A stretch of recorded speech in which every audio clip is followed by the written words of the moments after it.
검은 봉투는 우편함에 꽂혀 있었다. 비가겐 뒤라복도 바닥엔 물기가 얇게 번져 있었고 형광등은 반쯤 죽은 듯 깜빡였다. 나는 그 봉투를 처음 봤을 때 누가 장난이라도 친 줄 알았다. 반듯한 검은색. 이름도 없고 주소도 없고 우표도 없었다. 그런데 이상하게도 손끝이 먼저 차가워졌다. 봉투를 집는 순간 안쪽에서 무언가 단단한 것이 미끄러졌다. 집 안으로 들어와 봉투를 뜯자 먼저 사진이 나왔다. 한 장이 아니었다. 5장이었다. 나는 그 5장을 식탁 위에 펼쳐놓고 한참을 움직이지 못했다. 사진 속 사람들은 전부 다른 공간에 있었지만 이상하게도 전부 같은 표정을 하고 있었다. 입술은 굳어있고 눈은 어딘가를 피하고 있었다. 누군가는 병원 대기실처럼 보이는 곳에 앉아 있었고 누군가는 지하주차장 구석에서 담배를 비벼 끄고 있었고 누군가는 엘리베이터 거울 앞에서 고개를 숙인 채 서 있었다. 또 한 명은 오래된 골목의 철문 앞에서 뒤를 돌아보고 있었고 마지막 한 명은 사진 가장자리가 찢겨 얼굴 절반이 가려져 있었다. 그런데도 나는 알 수 있었다. 저 사람들 다 살아있지 않다는 걸? 정확히는 살아 있었을지도 모른다는 걸? 사진 아래에는 종이 한 장이 더 들어 있었다. 검은 잉크로 찍힌 숫자 하나, 17, 그리고 짧은 메모. 17번 철문을 확인하라. 나는 한 번, 2번, 3번 그 문장을 읽었다. 손가락 끝이 떨려서 종이가 자꾸 흔들렸다. 누가 이런 걸 보냈는지, 왜 나한테 보냈는지, 사진 속 사람들과 내가 무슨 상관인지 아무것도 떠오르지 않았는데도 이상하게 머릿속 한쪽이 먼저 반응했다. 잊고 있던 냄새처럼 오래전의 금속 냄새가 목구멍까지 올라왔다. 17번.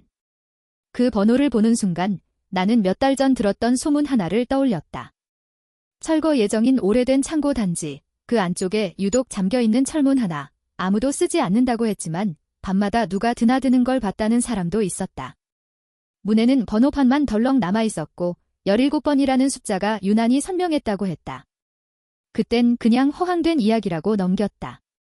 그런데 지금 내 식탁 위에 놓인 사진 5장과 그 숫자가 같은 선 위에 있었다. 나는 사진을 다시 들었다. 첫 번째 사진의 여자는 눈밑이 파여 있었다. 병원에서 오래 버틴 사람처럼, 아니면 오래 울음을 삼킨 사람처럼. 두 번째 남자는 넥타이를 맨 채 담배를 피우고 있었는데 손등에 작은 화상 자국이 있었다. 세 번째 여자는 손목에 붕대를 감고 있었고 네 번째 남자는 왼쪽 귀 뒤에 검은 점처럼 찍힌 흉터가 보였다. 마지막 사진 속 인물은 얼굴이 가려졌지만 목에 걸린 목걸이는 분명했다. 얇은 은색 체인. 아주 오래전 내가 알고 있던 누군가가 늘 차고 다니던 것과 같은 모양이었다. 나는 숨을 삼켰다. 설마. 입 밖으로 나온 소리는 너무 작아서 나조차 제대로 들리지 않았다.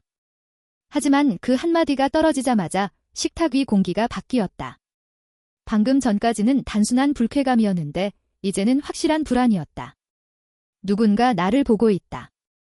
누군가 이 사진들을 골라서 아주 정확한 타이밍에 내 손에 넣었다. 그리고 그 누군가는 내가 이 5사람을 알아볼 거라고 확신하고 있었다. 나는 휴대폰을 집어들었다. 사진을 확대하고 얼굴을 하나씩 확인했다. 첫 번째 여자. 어디선가 본 적 있다. 두 번째 남자. 이목구비가 나측다. 세 번째 여자. 손목에 붕대. 네 번째 남자. 흉터. 5번째 인물의 목걸이. 기억은 한 번에 오지 않았다. 대신 조각처럼 찔러왔다. 병원 복도. 차가운 차 안 누군가의 울음. 문이 닫히는 소리. 그리고 아주 짧은 문장 하나. 그 사람도 사라졌어요. 그 말을 했던 건 내가 아니었다. 누군가 내 앞에서 입술을 떨며 그렇게 말했다. 그때 나는 아무 대답도 하지 못했고 그저 고개만 돌렸었다. 왜냐하면 그 말이 너무 불길해서 귀로 듣는 순간 이미 늦은 것 같았기 때문이다. 사라진 사람들. 처음엔 1명이었고 그 다음엔 2, 3, 모두 어디로 갔는지 알 수 없었고 주변 사람들은 우연이라고 넘겼다. 집을 나갔다. 연락이 끊겼다. 스스로 숨어버렸다. 다들 그렇게 말했지만 나는 그 말들이 전부 거짓말처럼 들렸다. 이제는 그 이유를 알 것 같았다. 나는 사진 뒷면을 뒤집었다. 거기엔 작은 글씨가 적혀 있었다. 날짜와 시간, 그리고 장소. 전부 서로 달랐지만 공통점이 하나 있었다. 전부 같은 구역에서 찍혔다는 것, 오래된 창고 단지 주변, 폐쇄된 병원 뒤편, 지하철 공사장 인근, 그리고 17번 철문으로 이어지는 골목들.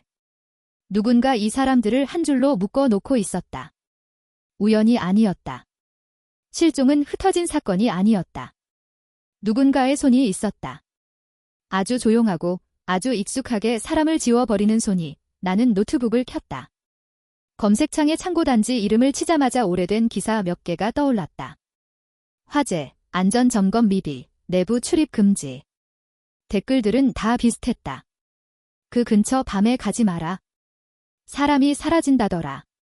17번 철문은 열지 마라의 마지막 댓글을 본 순간 내 손이 멈췄다. 누가 장난처럼 남긴 문장이었는데 이상하게도 장난 같지 않았다. 너무 짧고 너무 단호했다. 마치 직접 겪은 사람처럼. 나는 댓글 작성 시간을 확인했다. 오래된 글이었다. 그런데 가장 마지막 댓글은 불과 사흘 전이었다. 심장이 한번 세게 내려앉았다. 누군가 아직 그곳을 지켜보고 있었다. 나는 곧장 차 키를 집어들었다. 가만히 앉아있으면 안 될 것 같았다. 머리 한쪽에서는 위험하다고 소리쳤지만 다른 한쪽은 이미 사진 속 얼굴들을 붙잡고 있었다. 저 사람들 중 누군가는 내 기억과 연결되어 있다. 아니, 어쩌면 전부 연결되어 있을지도 모른다. 나는 그 연결고리를 찾아야 했다. 아니면 나도 그들처럼 이름만 남고 사라질지 몰랐다. 창고 단지는 도시 끝자락에 있었다. 낮에도 음산한 곳인데 밤이 되면 더 심했다. 철거가 미뤄진 건지 버려진 건지 모를 건물들 사이로 잡초가 허리까지 자라 있었고 녹슨 철망은 군데군데 찢겨 있었다. 나는 차를 세우고 천천히 걸었다. 손전등 빛이 흔들릴 때마다 낡은 벽에 붙은 경고문이 잘게 찢긴 종이처럼 떠올랐다. 출입 금지. 위험. 접근 금지. 그런데 그 모든 문구가 오히려 나를 더 안쪽으로 밀어넣는 것 같았다. 17번 철문은 생각보다 쉽게 눈에 들어왔다. 다른 문들과 다르게 자물쇠가 2개였다. 하나는 새로 바뀐 듯 반짝였고 다른 하나는 오래 녹슨 채 매달려 있었다. 문 옆에는 희미하게 숫자 17이 새겨져 있었는데 가까이서 보니 그 아래에 또 다른 자국이 있었다. 누군가 긁어지운 흔적. 마치 원래의 번호를 숨기려 한 것처럼. 나는 사진을 꺼내 문 앞에 대어 보았다. 첫 번째 사진의 병원 대기실. 두 번째 사진의 지하주차장. 세 번째 사진의 손목 붕대. 네 번째 사진의 귀 뒤 흉터. 다섯 번째 사진의 은색 목걸이. 전부 이 근처에서 찍힌 것들이었다. 그런데 더 이상한 건 사진 속 5사람의 시선이 전부 하나의 방향을 향하고 있다는 점이었다. 정면이 아니었다. 누군가를 보고 있었다. 아니, 누군가가 그들을 보고 있었던 것이다. 나는 천천히 고개를 들었다. 철문 위쪽, 녹슨 환풍구 아래에 아주 작은 렌즈 하나가 박혀 있었다. 숨이 턱 막혔다. 나는 본능적으로 뒤로 물러섰다. 렌즈는 이미 죽은 것처럼 보였지만 그 순간만큼은 분명히 내 쪽을 향하고 있는 것 같았다. 누군가 여기서 보고 있었다. 처음부터 알고 있었다. 내가 올 걸, 내가 사진을 확인할 걸, 내가 17번 철문 앞에 서게 될 걸. 그때 휴대폰이 진동했다. 화면에는 번호가 없었다. 받지 않으면 안 될 것 같은 느낌이 들었다. 나는 마른 침을 삼키고 통화 버튼을 눌렀다. 잠시 정적이 흐르더니 낮고 쉰 목소리가 귀를 긁었다. 사진 봤지? 나는 아무 말도 못했다. 5명 아직 다 끝난 게 아니야? 손이 차갑게 식었다. 목소리는 남자였다.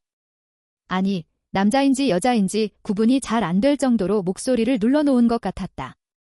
숨소리조차 조심스러웠다. 누구세요? 내가 겨우 묻자 상대는 짧게 웃었다. 웃음이라기보다 숨이 새어나온 것에 가까웠다. 그 사람들 다 공통점이 있어? 나는 문을 바라보았다. 녹슨 철문이 어둠 속에서 입을 다문 짐승처럼 서 있었다. 뭐죠? 너도 알고 있잖아. 그 한마디에 등골이 서늘해졌다. 나는 사진을 다시 쥐었다. 5사람의 얼굴, 손목, 흉터, 목걸이, 그리고 내 기억 속에서 반쯤 사라진 어떤 장면들이 한꺼번에 뒤섞였다. 병원, 창고, 울음, 문, 철문. 사라진 사람들.